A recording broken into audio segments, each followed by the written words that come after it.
Então, aqui nós temos um problema na casa dos profetas. Tinha os discípulos dos profetas, e aqui conta que uma mulher perdeu o seu marido, que era discípulo desses profetas, e ele fez uma dívida, e agora não caducou a dívida dele com a sua morte.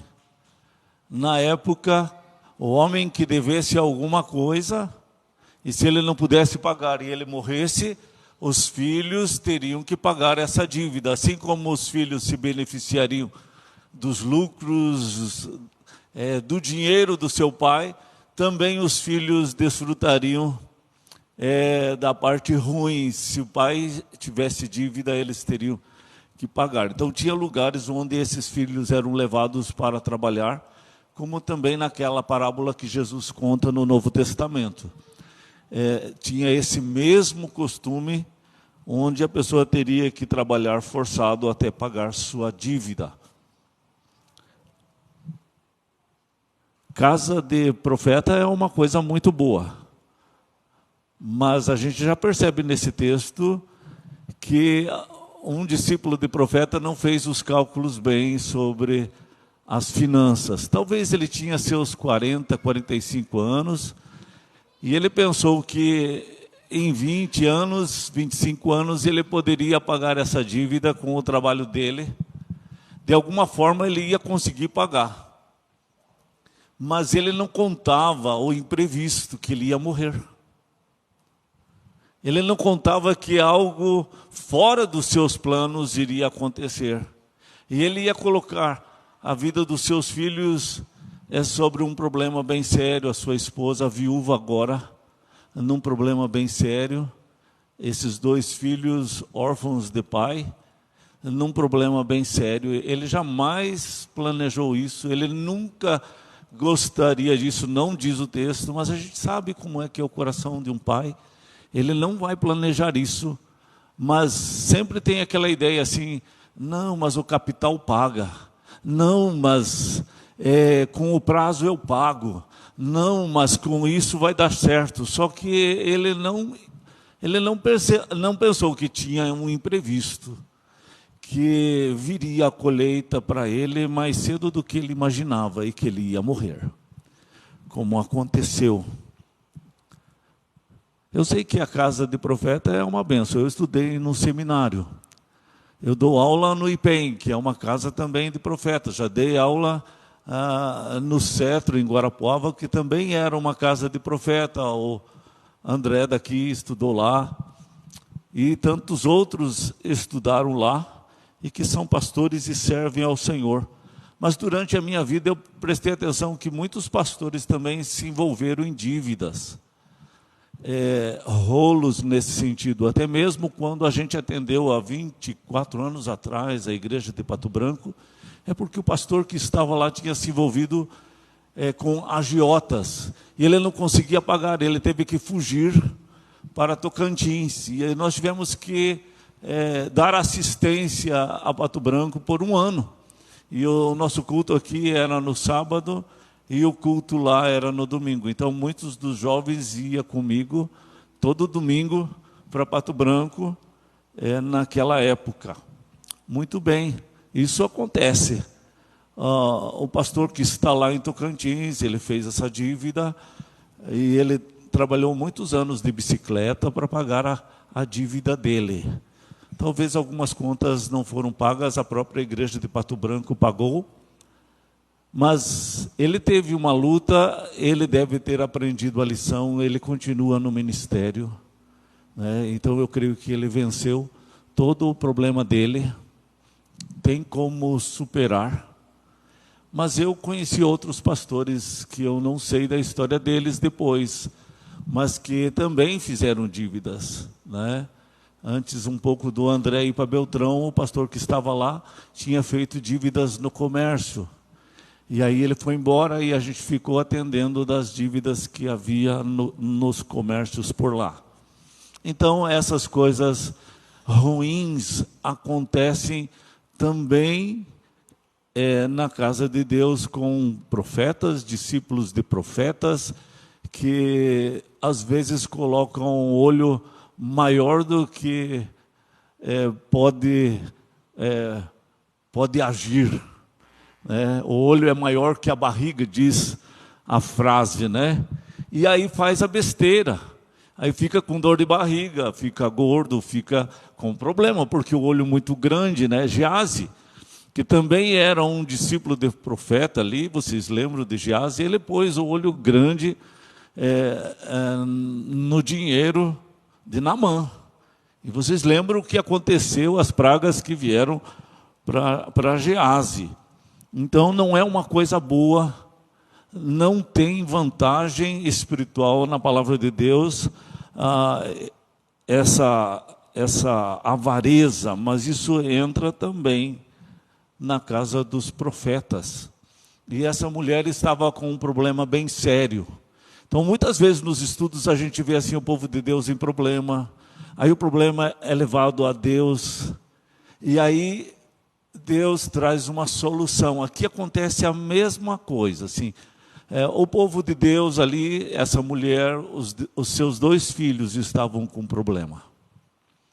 Mas em vez de buscar solução em lugares errados, eles foram buscar na pessoa certa. Então o profeta ali representa Jesus. Quando você coloca o teu problema, a tua situação, a tua aflição, a tua angústia a Jesus, essa mulher estava muito angustiada, porque ela ia ficar sem os seus 2 filhos. Não fala a idade deles, se eles tinham 13, se eles tinham 15, se eles tinham 20 anos, não sabe. Mas isso é uma angústia para aquela mãe. E aí, Eliseu ouve tudo aquilo, todos os problemas que são colocados aos pés de Deus através do profeta Eliseu. E aí Eliseu fala a solução para ela. Vai e pede vasilhas de azeite. Muitas vasilhas de barro emprestada para você poder encher essas vasilhas de azeite. Então ela foi e catou vasilhas para lá e para cá, com a vizinhança. E ele disse, você vai colocando, deita o azeite que você tem na tua casa, que é pouco azeite, e ela tinha uma botija de azeite. Então ela colocou aquela botija de azeite, e o azeite foi sendo derramado, e as vasilhas estavam em casa, e ela foi derramando aquele azeite naquelas vasilhas, foi fechada a porta, ela e os filhos ficaram dentro de casa. E quando encheu todas as vasilhas de azeite, o azeite daquela vasilha parou. Não tinha mais azeite. Aí agora ela volta para o profeta e diz, olha, já está tudo cheio de azeite. O que eu vou fazer? Aí o profeta diz, pega agora esse azeite, venda o azeite e paga a dívida. E você agora, do resto, do que sobrou, você vende também. E vive do resto. Ou coma do resto. Porque a parte mais importante da alimentação na época era o azeite. Então, dava para viver muitos anos. Só que o texto não fala quantas vasilhas essa mulher arrumou.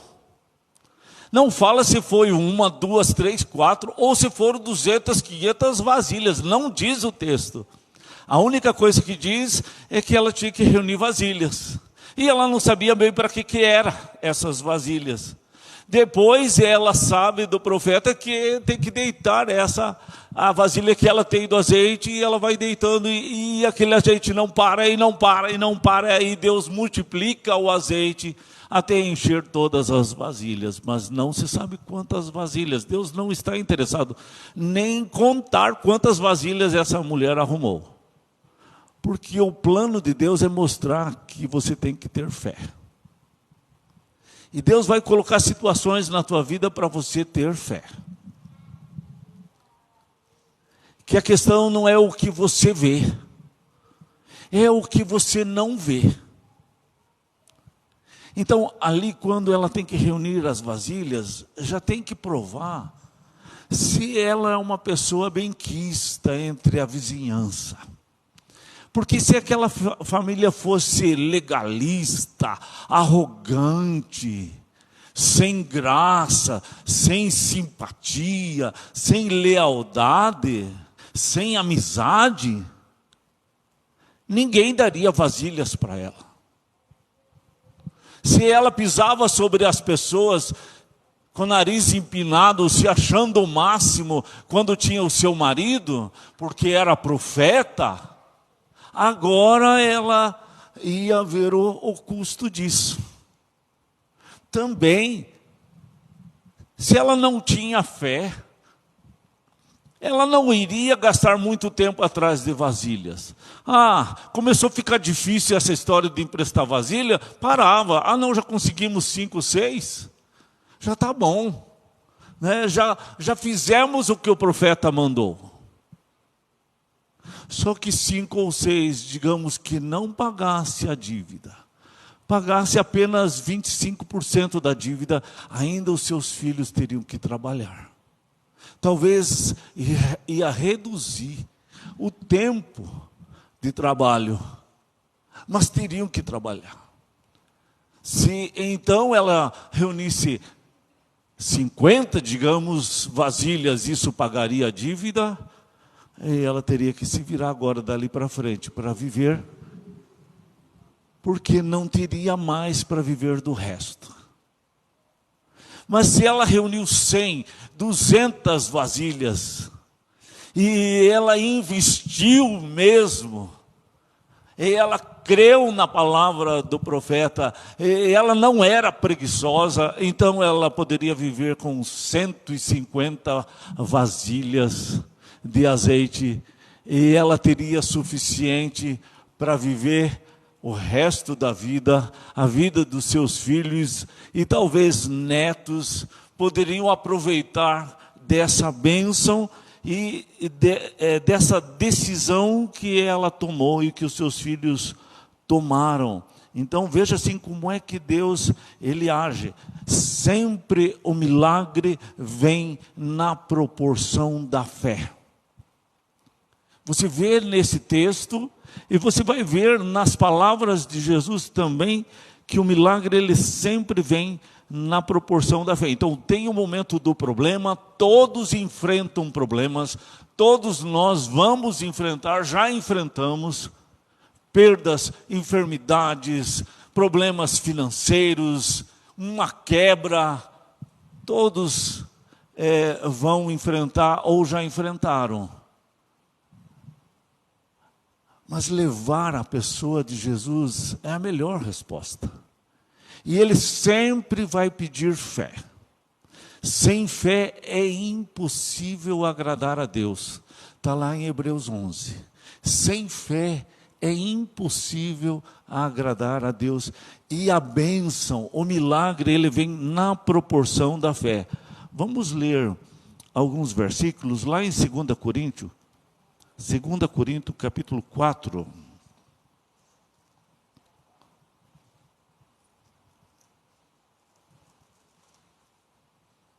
2 Coríntios, capítulo 4, o verso 18.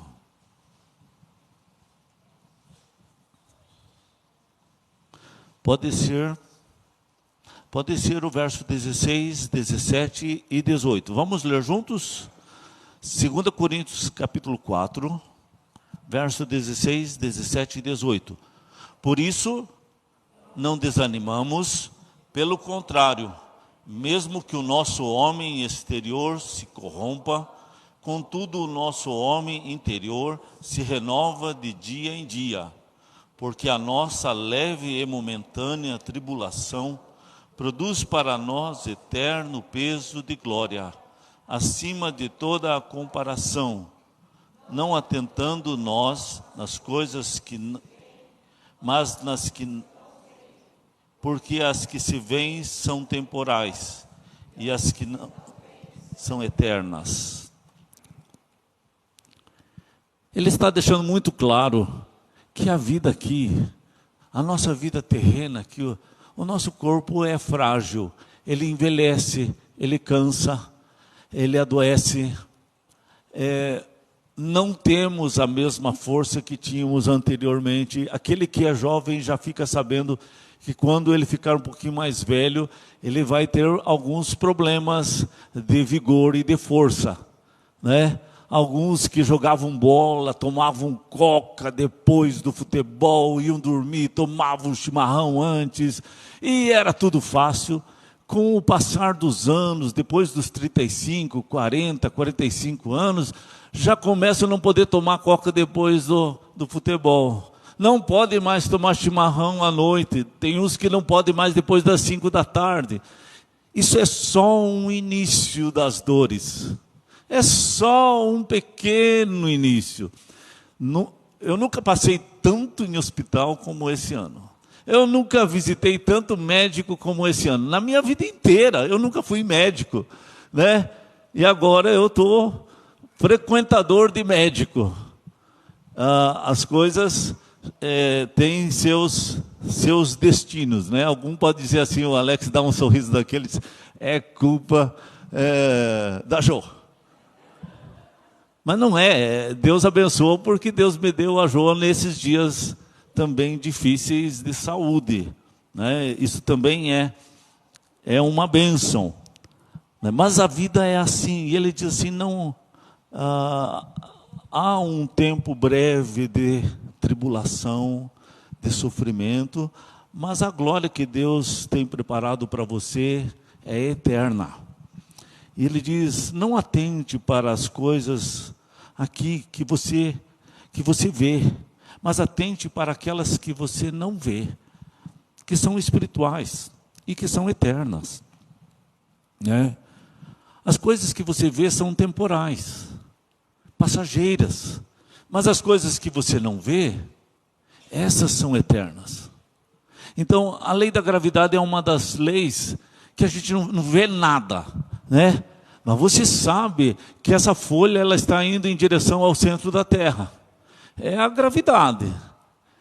Descobriu-se que a gravidade é um dos mecanismos da origem do universo. É uma energia tão poderosa nesse sentido que Deus usou para formar o universo. A gravidade, você enxerga a gravidade? Você nem sabe o que é gravidade, né? A gente estudou para saber, porque eu acredito que se a gente não estudasse, a gente só tem a ideia de para baixo, para baixo. Ah não, as coisas caem porque é para baixo. Mas o japonês que está lá do outro lado, lá embaixo, quando cai a coisa, é para cima. Quando ele joga a folha, ele joga e é para cima que a folha cai.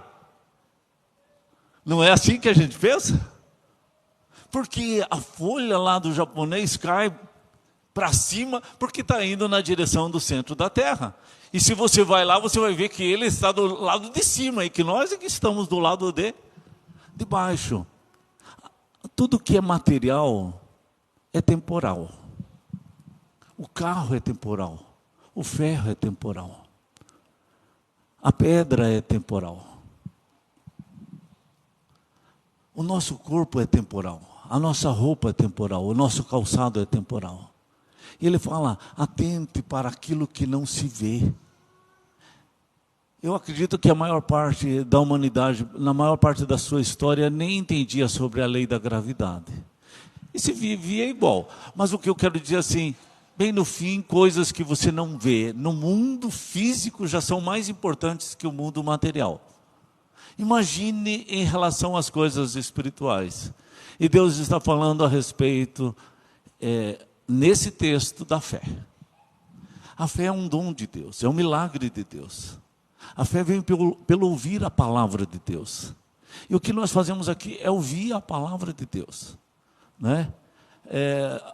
Eu gosto de usar ilustrações da própria palavra de Deus, porque é ouvindo a palavra de Deus que vem a fé. Então a gente precisa dessa fé, né?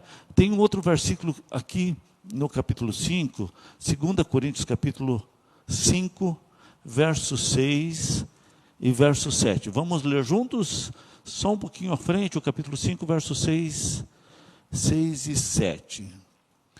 Temos, portanto, sempre bom ânimo, sabendo que, enquanto no corpo, estamos ausentes do Senhor, visto que andamos por fé e não pelo que vemos.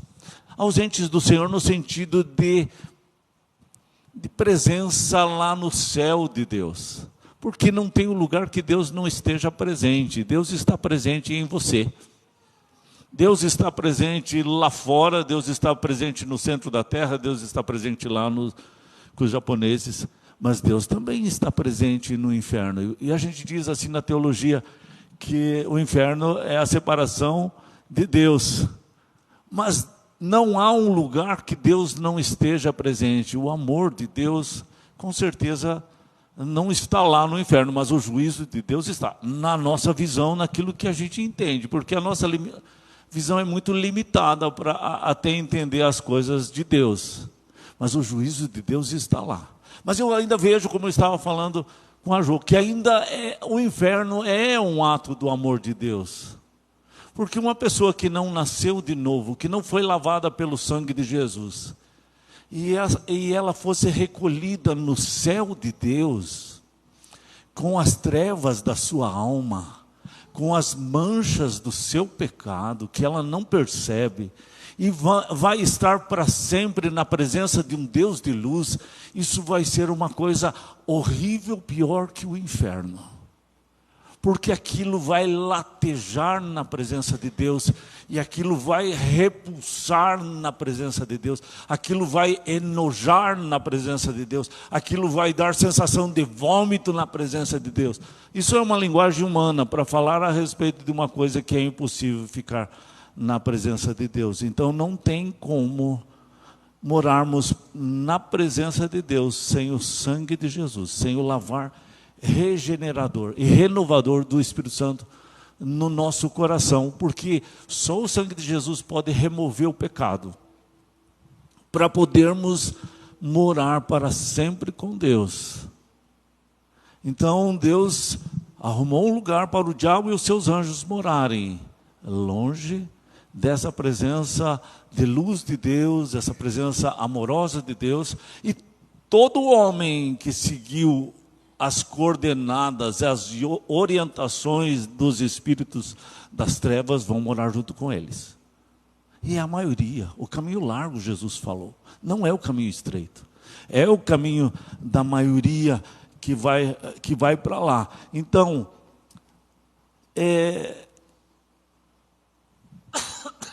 temos, portanto, sempre bom ânimo, sabendo que enquanto no corpo estamos ausentes do Senhor, visto que andamos por fé e não pelo que vemos. Então, vamos aguardando até a chegada na presença dele, mas andamos por fé e não pelo que vemos. Sabe, se aqui tivesse um portal para você colocar o rosto assim e enxergar a eternidade, enxergar o céu de Deus, enxergar o inferno, então você já estaria consciente de toda a realidade do mundo vindouro. Se alguém tivesse essa oportunidade de poder ver o inferno e ver o céu assim, com os próprios olhos, ela não precisava mais ter fé em Deus, porque ela estava vendo o céu e estava vendo o inferno. Não precisa mais ter fé. Em 1 Coríntios 13 e muitos textos da Bíblia, fala que a nossa vida aqui é pela fé. Nesses textos que a gente leu, fala que a nossa vida é pela fé, e não pelo que vemos. Porque é o tempo que Deus nos deu para vivermos pela fé, não pelo que vemos. Mas agora, no momento que você pudesse ver o céu e o inferno, não existe mais a possibilidade de ter fé. Também não existe mais a possibilidade de ter salvação. Porque a salvação vem através dessa fé. Então esse é o tempo sobremodo oportuno da nossa salvação. Então você não enxergar o mundo espiritual do jeito que ele é, a eternidade, o céu, o inferno, é uma bênção, porque é o tempo de nós exercitarmos a nossa fé. Assim como essa mulher, ela teve que exercitar a sua fé, mas não foi assim. Deus não foi mal, de que numa hora ele fez exigir a sua fé. Deus deu a escola dos profetas, Deus deu Eliseu, Deus deu Elias, Deus deu os profetas, Deus deu o próprio marido dela, para ela saber que ela poderia ter exercitado a sua fé antes, e agora a sua fé é provada. Ela vai mostrar realmente a sua fé. Isso vai ter repercussão na eternidade. Então, Deus nos dá esse tempo para nós exercermos a nossa fé, alimentarmos a nossa fé, edificarmos a nossa fé, mostrarmos a nossa fé nas tribulações, nas enfermidades, no sofrimento, no comunismo, na perseguição, no globalismo, o que for. Por quê? Porque é o tempo de fé. Porque se fosse o momento de você enxergar a eternidade, acabou o tempo da fé. Porque depois dali, 1 Coríntios 13 diz assim, já não tem mais fé, só sobra a esperança, nem a esperança, só sobra o amor. Porque a esperança e a fé ainda é para o lado de cá. Lá na eternidade só vai sobrar o amor, porque daí já não se espera mais. Quem foi para o céu foi, quem foi para o inferno foi, tudo já está definido, os destinos já estão traçados, e eles são traçados aqui. E o diabo vai tentar enganar as pessoas a dizer assim, que haverá uma chance depois da morte, e isso é uma grande mentira, que o diabo inventou e enganou muita gente na história do cristianismo, né? Então, até mesmo nas cruzadas, aquela promessa de que o soldado cristão que morresse na cruzada teria a vida eterna. E assim os muçulmanos também têm essa promessa. São promessas diabólicas de mentiras que ele faz. Muito bem. Tem um texto lá em Marcos capítulo 2, que 4 homens levaram um paralítico até Jesus. E eles viram que tinha uma multidão enorme, para poder chegar até Jesus era impossível. Não impossível porque eles conseguiram, eles foram criativos, eles subiram pela casa, eles abriram o eirado lá, e eles desceram aquele paralítico como que em 4 cordas numa maca. Diz o texto, lá em Marcos 2, que Jesus olha para aqueles 4 homens e diz assim, vendo-lhes a fé. É isso que Deus espera, é isso que Deus quer, a criatividade, essa inteligência. Veja, eu já fui assim, eu já contei várias vezes de atitudes minhas erradas nesse sentido, assim, eu precisava falar com fulano e era uma palavra difícil, uma palavra ruim, eu não queria falar, eu não estava interessado de falar, mas eu era obrigado a falar, porque tinha sido combinado que eu falaria. Aí eu liguei para a pessoa e ela não atendeu, depois eu liguei de novo, ela não atendeu, então eu já depois falei para as pessoas, eu liguei, mas ele não atendeu. E eu me saí bem, porque eu não precisei falar nada com a pessoa, eu tentei. O paralítico não seria curado se fosse uma pessoa como eu naquele dia. Porque eu ia dar uma desculpa, não, mas eu cheguei lá, eu levei o paralítico, mas tinha uma multidão enorme. Aí nós voltamos para casa, depois talvez Jesus ia ter um outro momento e a gente ia achar Jesus. Só que daí Jesus já tinha ido e não teve mais oportunidade. Então tem que aproveitar a oportunidade. A fé faz você transportar montes, obstáculos. A fé é algo criativo, ela vem de Deus. Deus é muito criativo.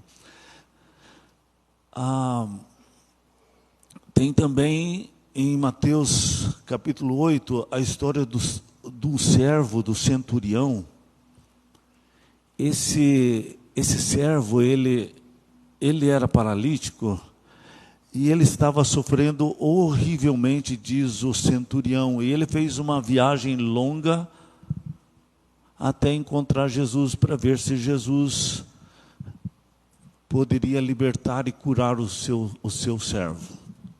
Quando ele chama Jesus, Jesus diz: eu vou lá, e aí eu vou orar por ele. E assim como um bom judeu, eles esperavam que Jesus colocasse a mão na cabeça do paralítico e determinasse a cura. Mas o centurião disse: não precisa, Jesus, o senhor ir lá na minha casa, é uma viagem muito longa. Eu, como centurião, eu estou acostumado a dizer para aquele cara, faça assim, ele faz, para aquele, tudo do exército dele lá, do exército romano.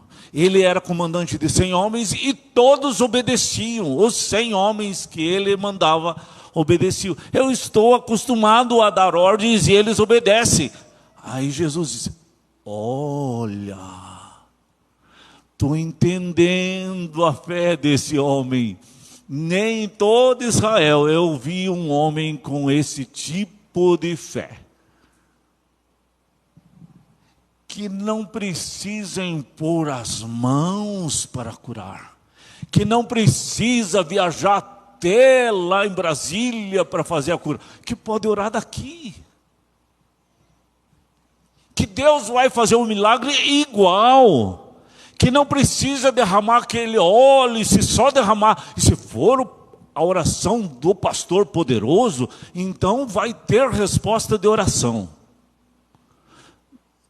Ainda mais se for tal pastor, tiver um suor, né? Vende até o suor, porque é milagroso aquele suor daquele pastor. Veja, esse homem entendia de coisas que não eram superstições da religião. E que uma ordem que Jesus desse, as coisas aconteceriam à distância. E imediatamente aquele homem ficou bem. Acabou as suas dores horríveis que ele estava passando. Então isso chama-se fé. Entender um pouco como é que Deus age. Tem também a história de um pai que tinha o seu filho que estava endemoniado, estava possesso. E aí esse pai chega para Jesus e diz: olha, o meu filho tem um espírito imundo, surdo e mudo.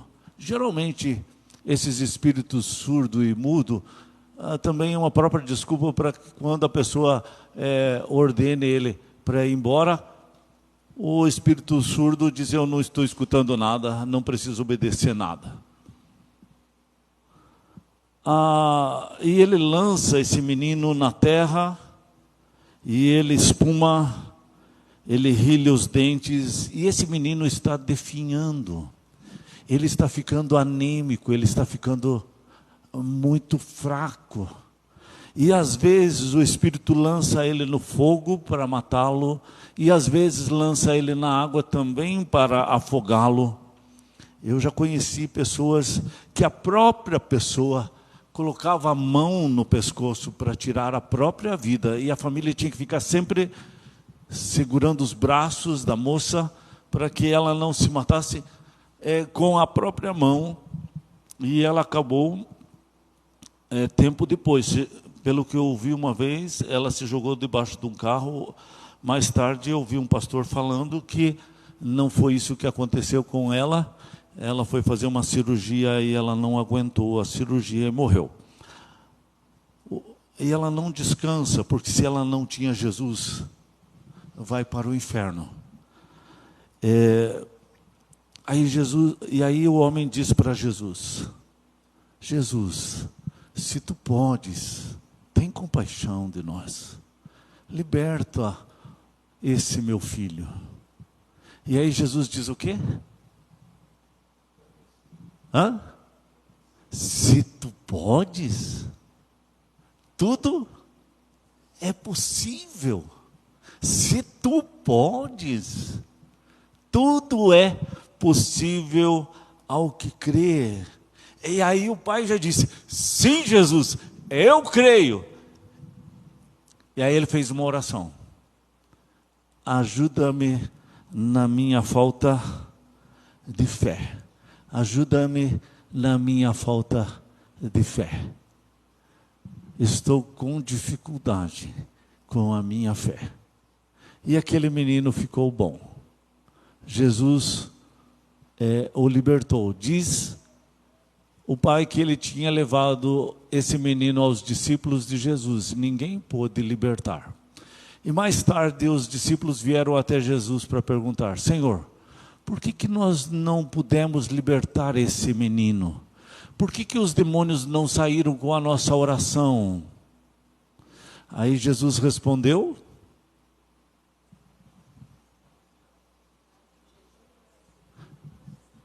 essa casta não sai sem... Quando fala casta, eu já penso uma coisa muito grossa. Tem que desmanchar. É mais ou menos assim.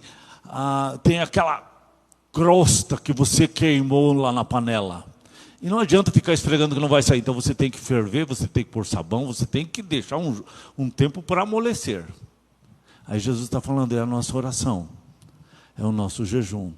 Não vai ter coisas que vão acontecer imediatamente com a tua oração. Mas que vai ter como você orar, insistir. Não são vãs repetições. Jejuns, orações, né? Então ele está falando que há momentos na vida de uma luta maior do que aquela de uma ou duas orações e Deus já te responder. Vai ter orações que Deus vai demorar mais e que você precisa se dedicar mais, e você precisa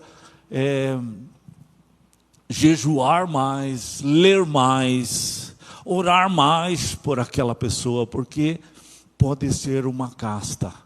Veja, no caso daquele centurião, Jesus estava dizendo assim: eu não vi em Israel uma fé como essa, do tipo dessa, quando eles eram o povo preparado para poder ter essa fé, e eles não tiveram. Porque a religião, ela tem uma capacidade de formar uma casta. Então, um filho que fica ouvindo a palavra, mas ele não entra a palavra no coração, ele vai saber tudo o que se ensina na Bíblia.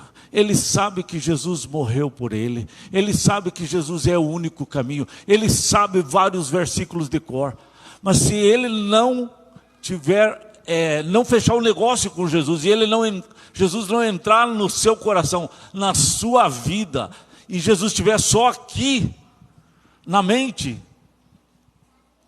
vai chegar um tempo que o seu coração vai endurecer tanto, que ele não vai mais ouvir a palavra ao ponto de chegar no seu coração. E precisaria que essa casta fosse derrubada com jejum e oração. Então muitos pais precisam fazer isso pelos seus filhos, de jejuns e orações, porque há castas, há endurecimento, há uma camada grossa que não é que Deus não esteja falando, não é que Deus não fala, é que já criou uma camada muito grossa para não ouvir a palavra, porque é ouvindo a palavra que se gera vida. O milagre acontece ouvindo a palavra. A fé vem pelo ouvir a palavra. E muitas vezes Deus vai dar propostas assim como Ele deu para aquela mulher. Pega vasilhas. Você vai exercitar a sua fé. Você vai ver realmente se você tem fé. E a bênção, ela vai vir de conformidade com a tua fé. O quanto de vasilhas você realmente acreditou na palavra de Deus e você juntou. Jesus diz: invista a tua vida no céu, onde a traça e a ferrugem não corrói, onde ladrões não escavam e roubam.